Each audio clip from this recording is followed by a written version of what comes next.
thanks for stopping by. And if you're new to my channel, please subscribe to this red button right here, man.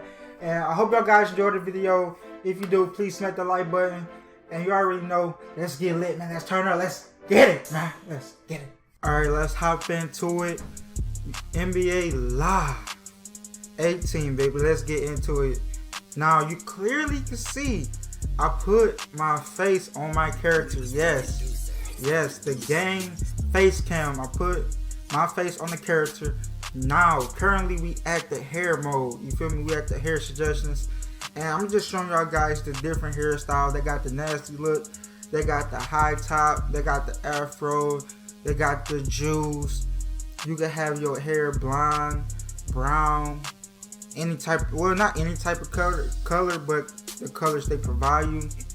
They got cornrows, spiky hair, dreads tied up to the back, curly hair, S curls. Like, they got it all, man. And I'm really enjoying these hairstyles on NBA Live 18. You feel me? I'm really enjoying these hairstyles. The hairstyles are lit. Maybe even better than 2K, if you feel me, but it's lit, man. I'm really enjoying this hairstyles. But the hairstyle I picked was the blonde dreads. Now we're going to the mustache and goatee, and my thing is to get the similar style mustache and goatee that I have, and I believe this is the perfect one. I got the mustache and I also got the hair on the bottom. And I think that was the perfect move right there. Now, on to the archetypes. These are the different archetypes from positions and size. You got the stretch bigs and all that type of stuff. But I choose wing scorer. And that archetype is similar. Well, it's basically the same as 2K slasher. You feel me? But I'm going to make this guy 6'4" so he can get that speed boost a little bit. I'm gonna make him 6'4", and I was just looking at the weight size. If you make the weight gain larger or bigger, he's gonna lose speed, but he's gonna gain strength. But if I decrease the his size, I'm gonna gain speed and lose strength. But I'd rather gain speed. You feel me? So I'm at 180. And 6'4" with 87 speed. I think that's the right route I want to go.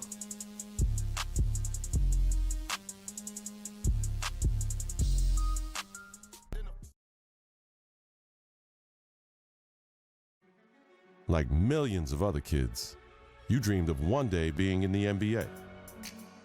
You wanted to be a star, and someday to rise above and become the greatest to ever play. You dreamed of being the one. But the road to stardom is never easy. There are obstacles, injuries, and disappointments. Adversity is universal. It can happen to anyone at any time. And one day, it happened to you. You went from being a guaranteed lottery pick to a kid who may never even play college ball again.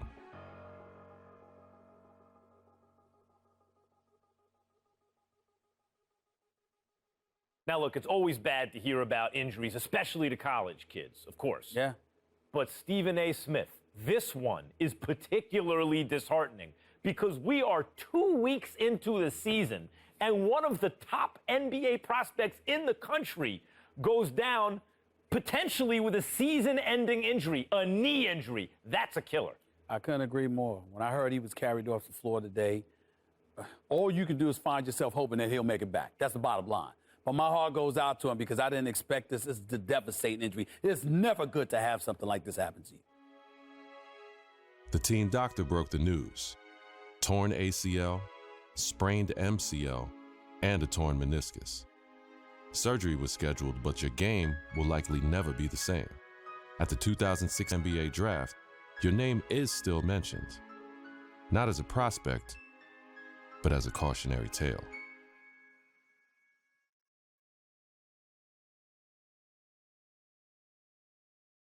Now, there's another huge story in this year's draft. A record number of underclassmen, 30 of them, undrafted. And I hope, anyway, that this is a lesson. This serves as an example to college players. I'm not talking about the ones who are genuinely one and dones, the guys you know are going to be lottery picks. I mean the rest of them. They're not sure shots. You're not sure they're going to be lottery picks.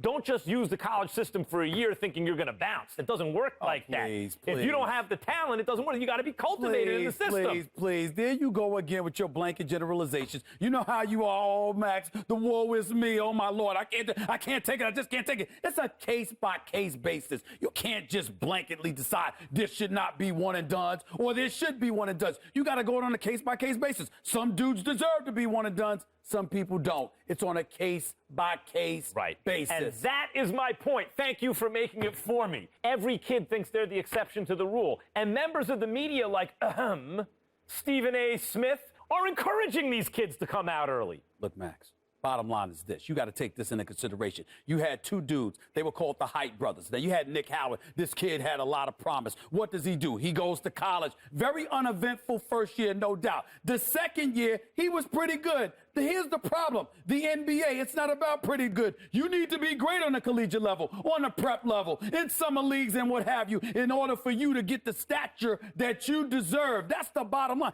Pretty good ain't good enough to be that stud NBA. That's exactly my point.